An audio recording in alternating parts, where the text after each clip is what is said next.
Você que está usando esteroide anabolizante, vai ter câncer. Pois é o que muita gente fala. Será que isso daí está realmente embasado na ciência? Dr. Gabriel Feitosa aqui e hoje vamos destrinchar de forma prática a relação entre câncer, tá? E o uso de esteroide anabolizante, seja ele testosterona ou qualquer outro que você acabe utilizando por aí, tá?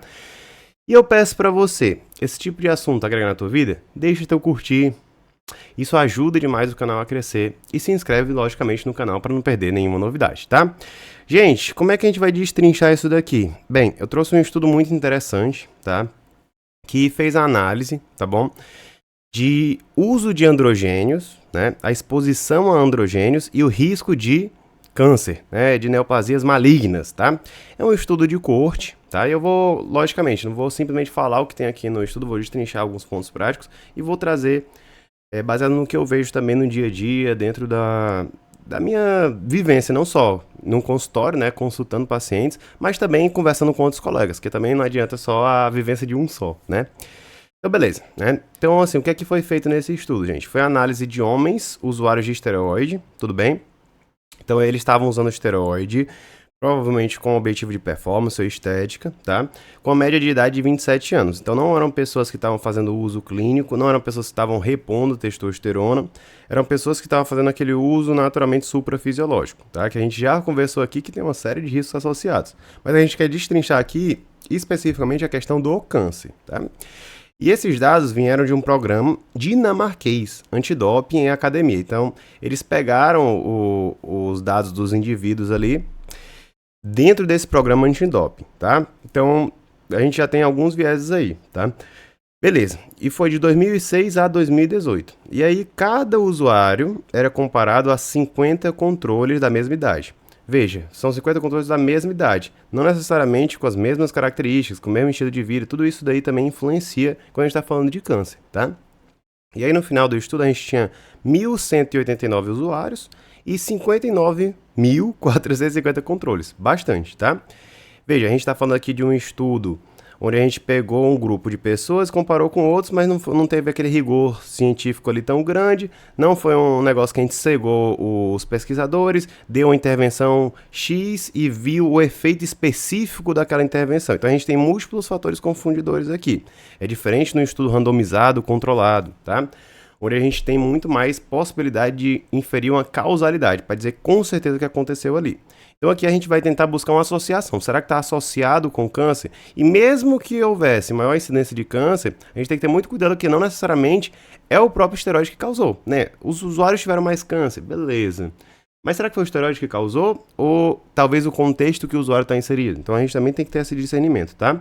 E a gente teve um acompanhamento médio de 11 anos. E aí a gente tem um tempo até relativamente bom, né? Logicamente, se a gente tivesse 30 anos seria melhor ainda, se a gente tivesse 50 anos seria melhor ainda, para entender o que aconteceu com a saúde desses indivíduos no ponto de vista de câncer, tá? E aí o que foi visto, né? Foi avaliada a incidência de câncer, principalmente de próstata e mama. Por quê? Porque mama a gente pensa principalmente ali na questão do estrogênio, a gente tem esteroides aromatizáveis como a própria testosterona, e principalmente de próstata, porque os esteroides são o quê? São esteroides anabólicos androgênicos. E o efeito androgênico atua diretamente na próstata, tá? Só que a gente sabe, né, que quando a gente fala de próstata, a gente tem que ter muito cuidado.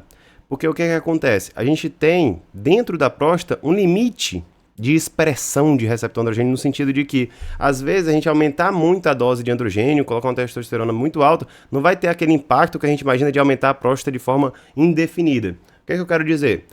Vamos dar aqui um exemplo, né?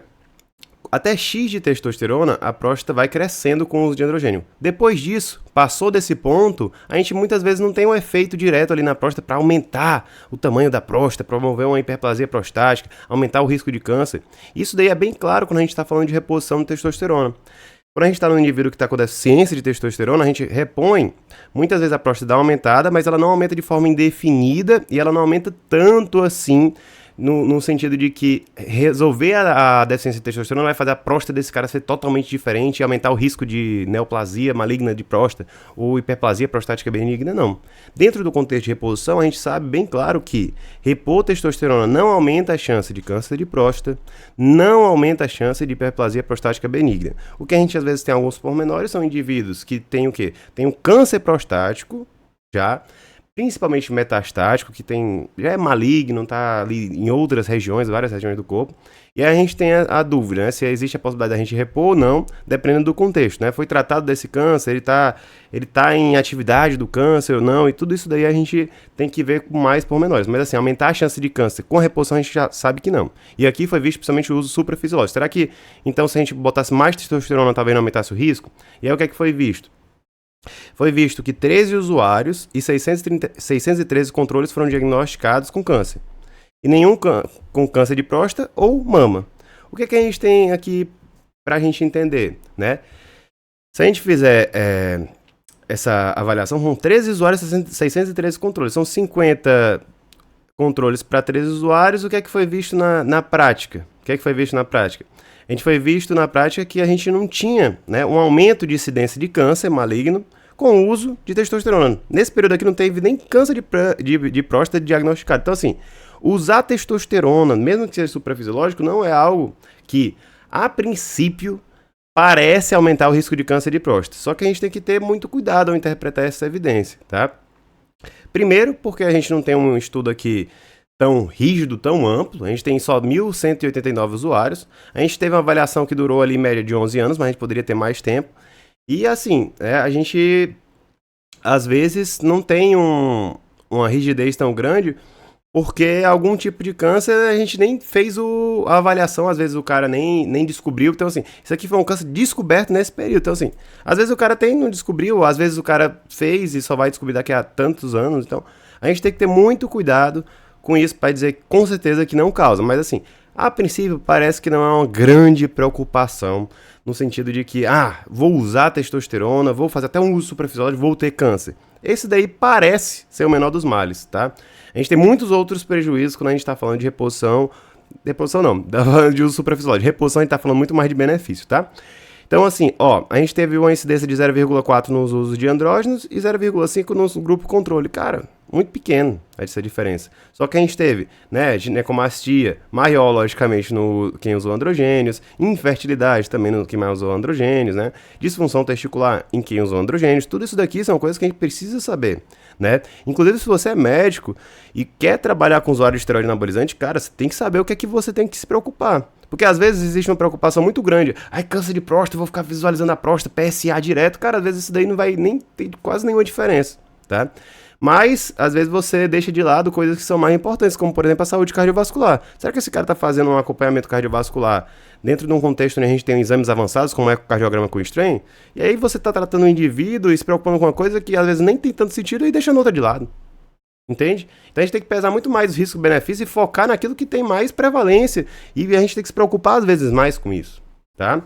E, Gabriel, como é que eu faço para me aprofundar? Se eu quero trabalhar, se eu sou um médico que realmente quero ser acima da média. Cara, eu te convido a conhecer meu curso, Guia do Anabolismo Consciente.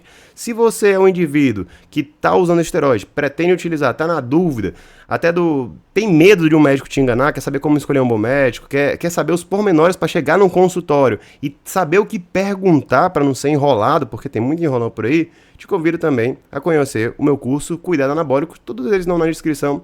Vou deixar você aqui dar uma conhecida, tá? Mas vamos continuar, tá? Sem pormenores. Não esquece de deixar o like. Vamos lá. E aí o que foi visto, né? Não foi visto câncer maligno de próstata, não foi visto câncer maligno de mama, tá? Nenhum dos grupos. No grupo controle até que foi encontrado, né? Foi encontrado aqui. E os outros cânceres não melanomas foi encontrado basicamente na mesma quantidade. Então a gente não teve aqui uma grande diferença entre usuário de esteroide e não usuário. Então assim, não é uma coisa que a gente tem que se preocupar tanto, provavelmente, mas não tem como dizer com certeza. Isso aqui é só um estudo. Na minha prática clínica eu vejo muito câncer de próstata no indivíduo jovem que está usando testosterona? Não. Às vezes, quando o indivíduo já tem, por exemplo, uma tendência a ter um problema prostático, a gente já pega de base. Por quê? Porque uma pessoa que é consciente vai ver de básico como é que tá aquele indivíduo, como é que tá o PSA de base dele, se ele tem alguma história familiar de câncer de próstata, tudo isso a gente fica com mais pé atrás. Agora o indivíduo não tem nada, tá tudo ok, dificilmente ele vai desenvolver. É possível que aconteça? É possível, né? Embora seja improvável, a gente não vê um aumento dessa incidência de câncer nem nos estudos, nem na vida real. Mas a gente vê muitos outros problemas, como o problema cardiovascular, como eu falei, que é o que a gente tem que se preocupar mais. Só que aí o que é que acontece? Até nesse próprio estudo, o que é que foi visto, né? Que o índice de sobrevivência após o câncer foi o quê? Significativamente menor entre os usuários de androgênios comparado com o controle. Então o indivíduo, ele era diagnosticado com câncer, né? Às vezes ele tem a mesma chance, ele teria aquele câncer de qualquer jeito, mas o fato dele ter usado esteroide anabolizante fez ele ter uma expectativa de vida menor. Ele sobreviveu menos, né? Por quê? É claro que aqui a gente não tem como estabelecer uma causalidade, mas eu vou estabelecer aqui algumas possibilidades. Cara, o indivíduo usuário de esteroide anabolizante, ele já tem uma saúde de base que está comprometida, ele tem um coração que está num grau de insuficiência cardíaca, né? Então, assim, não só para ter um evento cardiovascular, por exemplo, um AVC, um infarto, complicar e vir a falecer, como também, dentro do contexto de terapias para o controle de câncer ou até internações, ele vai ter muito mais dificuldade de ir pra frente, cara. Pra sedar um indivíduo desse, fazer uma anestesia já é uma luta. Pode perguntar pra qualquer anestesista que trabalha, que tem experiência com isso. Cara, ver um usuário de esteroide anabolizante, um cara gigante, é um negócio complicado. Não só porque o cara usa esteroide anabolizante, mas às vezes o cara usa muitas outras coisas associadas, né? Hormônio tireoide, tudo isso influencia no medicamento que ele vai poder utilizar, por exemplo, pra sedar.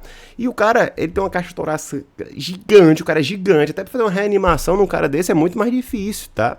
Então, às vezes, o cara vai ter muito mais facilidade de falecer. E, às vezes, por coisas menores, ele tem uma complicação muito maior que uma pessoa que nunca utilizou pode ter. Então, isso aí é outra coisa que você tem que se preocupar, tá? Então, por mais que a gente não tenha essa preocupação direta com o aumento do índice do câncer, a partir do momento que você tem um câncer, que você pode naturalmente ter, qualquer pessoa pode acabar vir a tendo, você pode complicar muito mais por ser usuário de esteroide.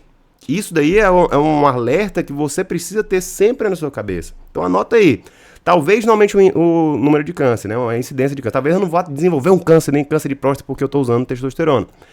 Mas existe a grande chance de eu, ao tratar essa testosterona, não conseguir sobreviver tão bem. Esse câncer não conseguir sobreviver tão bem se eu não tivesse usado, se eu tivesse com a minha saúde em dia, tá?